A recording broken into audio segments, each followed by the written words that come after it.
સુરતથી સમાચાર કે જ્યાં આરએફઓ સોનલ સોલંકી પર ફાયરિંગના કેસમાં આરએફઓના પતિ નિકુંજ ગોસ્વામીએ જ સોપારી આપ્યાનો ખુલાસો થઈ રહ્યો છે। જે આશંકા હતી તે સાચી ઠરી છે। પત્નીની હત્યા માટે પોતાના મિત્ર ઈશ્વરપુરી ગોસ્વામીને તેના પતિએ સોપારી આપી હતી। પતિ પત્ની વચ્ચે છેલ્લા ઘણા સમયથી વિખવાદ ચાલી રહ્યો હતો અને આ જ વિખવાદ હવે હત્યાનું કારણ બન્યું હોય તેવી સ્પષ્ટતા અત્યારે થઈ રહી છે।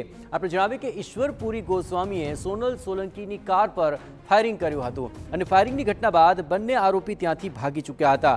ગઈકાલે કોર્ટમાં સરેન્ડર કરતી વખતે બંને આરોપી ઝડપાઈ ગયા અને પોલીસે બંને આરોપીઓના 7 દિવસના રિમાન્ડ મંજૂર કર્યા છે।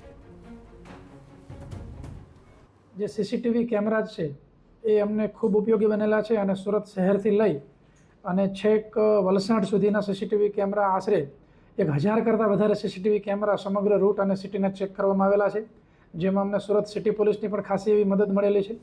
અને જે બંને આરોપીઓ છે એ આરોપીઓ ગઈકાલે કઠોર કોર્ટની અંદર સરેન્ડર કરવા ગયા હતા અને ત્યાંથી આરોપીઓને પકડી લેવામાં આવેલા છે। બંને આરોપીઓ પ્રાથમિક રીતે કબૂલાત પણ કરેલી છે।